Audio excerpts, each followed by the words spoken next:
आज का दिन देश भर के नक्सल प्रभावित इलाकों के लिए नई सुबह लेकर आया है, खासतौर पर छत्तीसगढ़ और बस्तर के लिए, जो सबसे ज्यादा नक्सल प्रभावित रहे हैं। इतिहास में 31 मार्च 2026 से पहले के बस्तर और इस तारीख से बाद के बस्तर को याद रखा जाएगा। हालांकि नक्सलवाद खत्म होने के बाद भी लाल आतंक के निशान मिल रहे हैं। देश में अब ना नक्सली बचे हैं और ना ही उनका संगठन, लेकिन जमीन के अंदर से नक्सलियों का खजाना बाहर निकल रहा है और करोड़ों के कैश और गोल्ड मिल रहे हैं। जरा सोचिएगा, नक्सल संगठन ने लाखों आदिवासियों को विकास से दूर रखा, कमाई के रास्ते बंद कर दिए, लेकिन खुद अवैध रंगदारी वसूल कर करोड़ों रुपए जमा करते रहे। आज नक्सलियों की इसी आर्थिक साम्राज्य पर विस्तार से बात होगी। नक्सलियों की लेवी वसूली को समझने के लिए तस्वीर देखिए।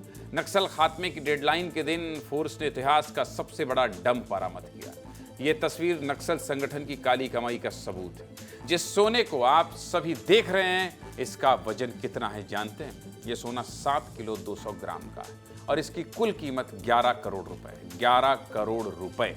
इससे आप अंदाजा लगा सकते हैं कि नक्सल संगठन ने जल, जंगल और जमीन की लड़ाई के नाम पर कितना सोना इकट्ठा किया होगा। इस सोने को नक्सलियों ने कई सालों से जंगल में छिपा कर रखा था, लेकिन जब 31 मार्च को बीजापुर में 25 माओवादियों ने समर्पण किया तो हथियार डालने के बाद इन नक्सलियों से पुलिस को डंप की जानकारी मिली और फिर पुलिस ने तय जगह से नक्सल डंप को बरामद किया, जिसमें 2 करोड़ 90 लाख रुपए कैश और 7 किलो से ज्यादा सोना बरामद किया गया। जब देश में नोटबंदी लागू की गई तो नक्सलियों का 25 से 30 करोड़ रुपया एक साथ क्या हुआ? बेकार हो गया। ये देखिए, पैसा, रुपया, जंगल, हवा चल रहा है, पेड़ हिल रही है, क्योंकि ये सभी नोट 1000 और 500 के थे, जो नोटबंदी के बाद बेकार हो गए और नक्सलियों के लिए महज कागज का टुकड़ा बनकर रह गए। ऐसे में नक्सलियों ने अपने प्लान में थोड़ा बदलाव किया और पैसों को हवाला के जरिए सोने में बदलवाना शुरू कर दिया। समझ गए आप?